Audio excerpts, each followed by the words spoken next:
Shalom Aleichem, this is Rabbi Kovacs, and Mishnah Yomi continues in chapter 2 of Rosh Hashanah, Mishnah number 9. A very fitting limud for Shabbos Shoftim, as we will find out.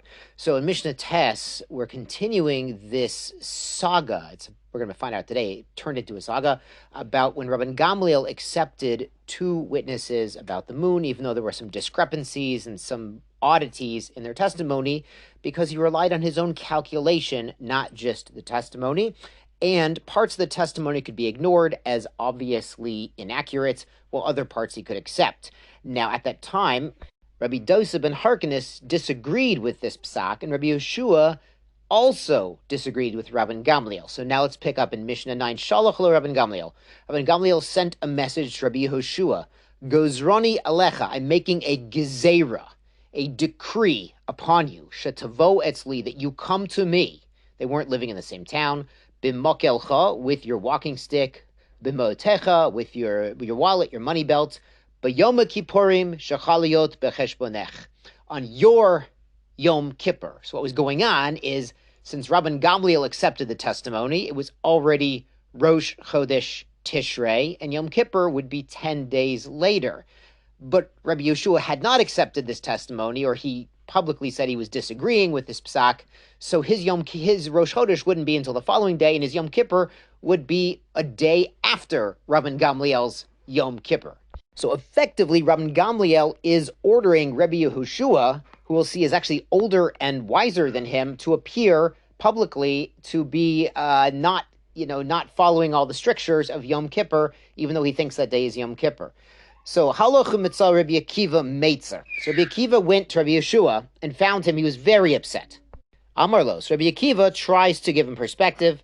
Yeshli lilmod shekol ma she'asa Rabban Gamliel asui. He says, I can learn from the Torah that whatever Rabban Gamliel has done, since he was the Nasi, he was the head of the court at this time, it's a done deal.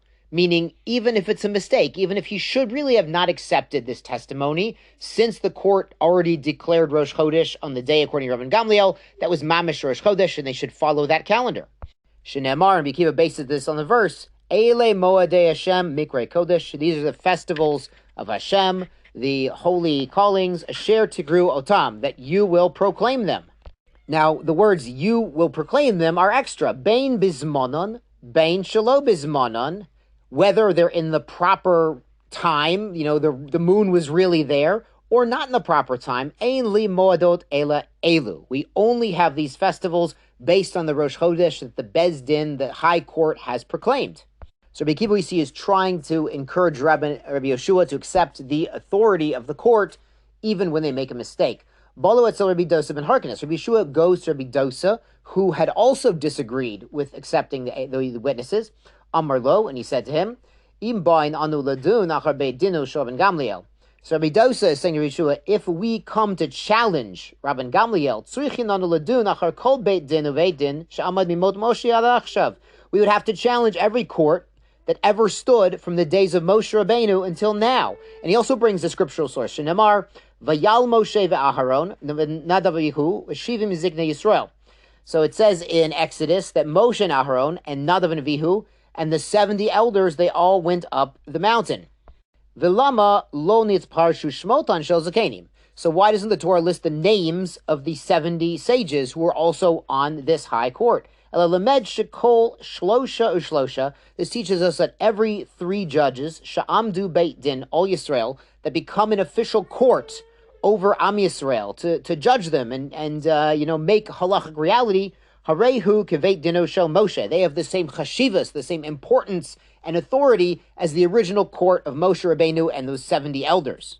So the Mishnah concludes, Noto Maklo, Rabbi Yeshua took his stick, Uma'otav, and his wallet v'yadau, v'halach liyavne, and he went to Yavne, etzel Rabban Gamliel. He went to the court where Rabban Gamliel was the Nasi, the president of the court, b'yom shechal Yom Kippurim l'yot b'cheshbono, on the day that Rabbi Yeshua had said should be Yom Kippur, the day after Rabban Gamliel's Yom Kippur. And you understand, since Rabban Gamliel in the High Court had declared Rosh Chodesh, that all of Am Yisrael had kept Yom Kippur on that day that Rabban Gamliel had declared to be the 10th of Tishrei. So Rabbi Yehoshua also had fasted and kept Yom Kippur that day, but he was being stringent, like his own opinion, and keeping 2 days back to back of Yom Kippur. So at least he was fasting. He wasn't doing anything really usher. He was just appearing in public with his stick in front of Rabban Gamliel to accept his authority. Amad Rabban Gamliel. Rabban Gamliel stood up, a sign of respect, and Shako al Rosho, he gave him a kiss. We see that the sages would, kiss each other in the cheek. Amar lo, and he told him, Bo v'shalom, come in peace. Rebbe v'talmidi, my teacher and my student. What does he mean? Rebbe b'chochma, you are my teacher in wisdom. You're greater than me in scholarship. V'talmidi, and you're also my student. Shekibolta devorai, that you've accepted my words. Now we see, apropos of Parshat Shoftim, which we're reading this Shabbat, that accepting the authority of a Jewish court, the Parshat says, you go to the judge in your day, even if he's not as great as Moshe, even if he's not as great as the Rambam, even if he's not as great as Rashi, we have the judges and the Rebbeim, the teachers of our time.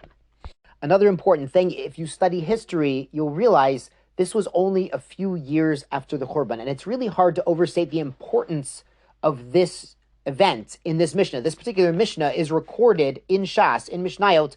This was an extremely important turning point. This was only a few years after the Churban, the destruction of Yerushalayim. This took place when the court was in Yavne. That was the first stop after Yerushalayim. Rabbi Yochanan ben Zakkai had petitioned to Vespasian, who had become the Roman emperor, to please spare Yavne and the sages and to allow the Sanhedrin to meet there and convene there and do official business on behalf of the Jewish people. And this was in Yavne, the first stop after the Churban. And this was a very difficult time for Klal Yisrael. The Jewish nation was suffering immensely at this time. And if there were further rifts, further schisms among the Jewish people, it would have been a disaster. We learned in the Gemara in Gittin that the rabbis had wanted to make peace with the Romans and be moderate, but there were a group of Biryonim. There were these, basically, you could say, ultra-nationalists and to a paranoid degree who just wanted to have a war. And there was this big schism and splits among the population. And the rabbis, the sages, these sages in the Mishnah are trying to hold the Jewish nation together as one unified group and take care of the refugees and the poor and the wounded and those sold into slavery. If there were further schisms among the rabbis themselves, Klal Yisrael would have been doomed. That's why this Mishnah is here. This was such an important event that literally 4 men saved the Jewish nation. Rabban Gamliel, Rabbi Shua, Rabbi Akiva, Rabbi Dosa. They saved the Jewish nation by uniting under one rabbinical authority, even if they always didn't agree to the details. So that was the last Mishnah in the second parak. So let's go on to chapter 3, parak Gimel. Ra'uhu Beit Din v'chol Yisrael. If the judges of the Sanhedrin and all of Klal Yisrael saw the new moon, that was perfectly clear sky, easy to see, nechkru ha'edim, and they examined the witnesses, v'lo yispiku lomar mekudash, but they didn't have the opportunity to actually declare Mekudash od shechashecha, until after sunset. Hare ze meubar. The month is pregnant, meaning it's a 30-day month, meaning too late. That it's not enough to conduct the proceedings, even if everyone saw the moon. If the Beit Din did not actually declare it Mekudash, it's not Mekudash, it's not yet Rosh Chodesh. And again, as Rabbi Akiva mentioned, Rabbi Yehoshua, Hashem gave the court the control over the calendar. Hashem gave it to us, the power to set Rosh Chodesh and control the calendar. It's actually one of the reasons the Greeks, during the Hanukkah invasion, the Greeks banned the proclamation of Rosh Chodesh. They didn't want the Jews controlling their own calendar and setting their own schedule. The Mishnah continues, Ra'uhu Beit Din Bilvad. If only members of the Sanhedrin saw it, it was clear on the Temple Mount where the Sanhedrin was, cloudy everywhere else.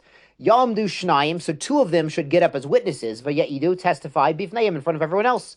Vayomer Mekudesh Mekudesh, and they will all declare it sanctified. That will work. Because remember, there are 70 members on the Sanhedrin. Not everyone had to be there at the same time, but you would definitely have at least a quorum for the Sanhedrin. Rush Shlosha v'hen Beitin. If 3 men saw it and they are already a court, Yamdu Eshnayim v'yoshivu mechavrehim etzel yochid. So 2 of them should become witnesses, and that one guy who's left, he should bring in more members to fill the quorum for the court. Vayidu bifneihem, and they'll testify in front of the court once they have enough people. Vayomru mekudesh mekudesh, and they will sanctify the new moon. Sheina yachid neman al yedei atzmo, because they can't have a single judge proclaim it by himself. We need the minimum quorum of 3 judges out of the Sanhedrin to sanctify the new moon. Good Shabbos, Shabbat Shalom, and be well.